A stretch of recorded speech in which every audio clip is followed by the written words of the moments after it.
Bonjour. Dans une première vidéo, je vous ai parlé de mes idées sur la prévention en entreprise et en particulier de la possibilité qu'il y a d'examiner chaque personne individuellement pendant environ une demi-heure. Certains se demandent qu'est-ce que je vais faire pendant cette demi-heure. Bon, en ma qualité d'ostéopathe, certes, je peux examiner les personnes, j'ai une connaissance importante dans ce qu'on appelle la biomécanique, mais tout de même, comment est-ce possible? Et pourquoi examiner les gens dans l'entreprise plutôt que dans le cabinet? La première raison, vous la connaissez, c'est que quand je viens dans une entreprise, c'est moi qui me déplace. C'est pas la personne qui vient dans mon cabinet. Et quand elle vient dans mon cabinet, c'est qu'elle a déjà une pathologie. Si elle a une pathologie, c'est déjà peut-être trop tard pour faire de la prévention. Donc il vaut mieux que je me déplace pour voir les gens avant qu'ils déclenchent l'envie, le besoin d'aller consulter. La deuxième raison, c'est que je vois les personnes dans le cadre de leur travail. Dans un atelier, je vois si c'est des gestes répétitifs, je vois si c'est de transporter des choses lourdes, je vois si c'est des positions statiques, sédentaires pendant plusieurs heures à la suite. Tout ça, je le vois. Et je sais que toutes ces différentes manières de travailler vont entraîner des pathologies différentes. Donc déjà, avant de voir la personne, je sais sur quoi je vais rechercher les problèmes. Donc, comment ça se passe? La personne vient dans le bureau, j'étudie cette personne, je l'observe.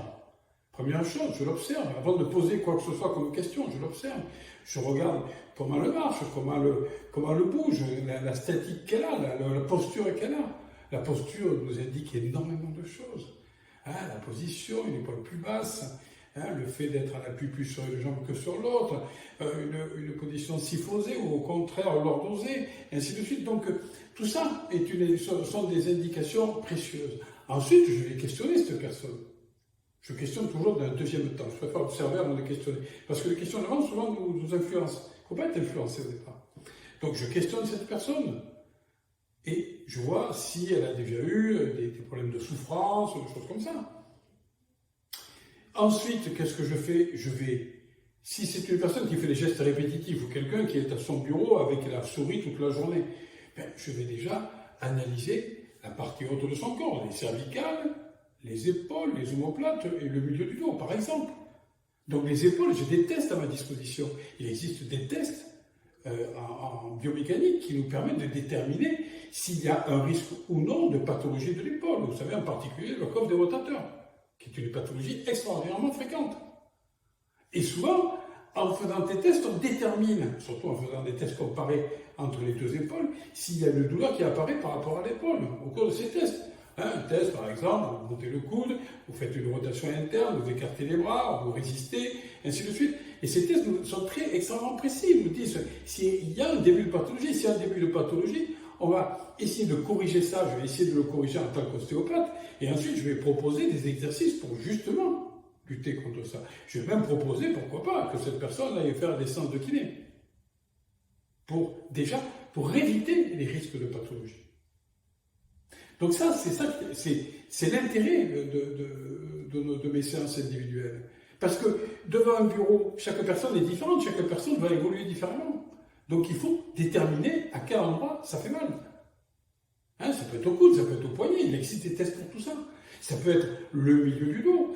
Quelqu'un que je fais respirer, gonfler la poitrine, qui n'arrive pas, qui a du mal, on sent que c'est coincé. À ce moment-là, il y a peut-être aussi un travail à faire au niveau respiratoire, parce que souvent ce sont des gens qui sont très tendus. Donc au niveau respiratoire, je peux déjà apprendre à respirer à cette personne, et puis peut-être le conseiller d'aller faire des cours de yoga ou autre. Ensuite, le milieu du dos. Si le milieu du dos, vous n'arrivez pas à redresser, si la position est une syphose qui commence à être un peu raide, pourquoi pas essayer ostéopathiquement de l'assouplir. Le bas du dos, l'information, par exemple, quand la personne se baisse en avant, se penche en avant, est essentielle. Savoir si ça tire plus d'un côté que de l'autre, par exemple. Et là aussi, il existe des possibilités de traitement et d'exercice à proposer. Voilà. En plus des échauffements, sur certaines personnes, on peut leur demander de faire quelques exercices supplémentaires, complémentaires, on va dire, pour que justement ces pathologies n'évoluent pas. Et peut-être, pourquoi pas, aller voir des professionnels de la santé là où ils sont. Voilà, c'est pour ça que c'est intéressant. Sinon, je ne le proposerais pas. Sinon, j'attendrais que les gens viennent à mon cabinet. Il y a déjà suffisamment qui viennent. Donc, c'est ce que je trouve intéressant. C'est pourquoi le travail en entreprise m'intéresse.